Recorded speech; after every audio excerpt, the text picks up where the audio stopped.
সবাইকে বাংলা নববর্ষের শুভেচ্ছা। গভীর খবরের পক্ষ থেকে বাংলা নববর্ষের শুভেচ্ছা গ্রহণ করুন। শুভ নববর্ষ। বাংলা নববর্ষের অনুষ্ঠান কেন দিনের বেলা সকালে করা হয়, এটা আমাদের একটা চিন্তার বিষয়। অনেকে আমার কাছে জানতে চেয়েছেন। তো আমি তাদের জন্য বলছি যে বাংলা নববর্ষ কেন দিনের বেলা মানে সকালে করা হয়। আগের যেটা মঙ্গল শোভাযাত্রা, এখন সেটা হচ্ছে আনন্দ শোভাযাত্রা, বর্ষবরণ আনন্দ শোভাযাত্রা। এটা কেন দিনের বেলা সকালে অনুষ্ঠিত হয়, এর সাথে আসলে গণনার করার বিষয়টা যুক্ত। আমরা দিন কখন থেকে গণনা করছি সেটা একটা গুরুত্বপূর্ণ বিষয়।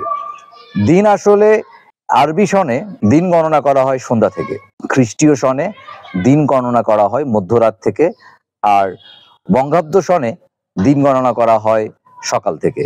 এই জন্য আসলে উৎসব ভেরি করে। আরবি সনে আগে রাত আসে, তারপরে দিন। খ্রিস্টীয় সনে আগে মধ্যরাত, তারপরে দিন। কিন্তু বঙ্গাব্দ সনে আগে দিন পরে রাত। যেহেতু দিন শুরু হয় বঙ্গাব্দ সনে দিনের বেলা, সকালবেলা থেকে, এই জন্য বর্ষবরণ সহ সমস্ত অনুষ্ঠান, বঙ্গাব্দের সমস্ত আয়োজন দিনের বেলা হয়, দিনের বেলায় শুরু করা হয়। এখানে আসলে মূল বিষয়টা। আমি আবারও বলছি, বাংলা দিন গণনা করা শুরু হয় দিনের প্রথম প্রহর থেকে। এই জন্য সকালে আগে সকাল হয়, সকাল থেকে বাংলা দিন গণনা করা হয়। বঙ্গাব্দ গণনা করার সময় আগে দিন পরে রাত। এখানে আসলে মূল বিষয়টা।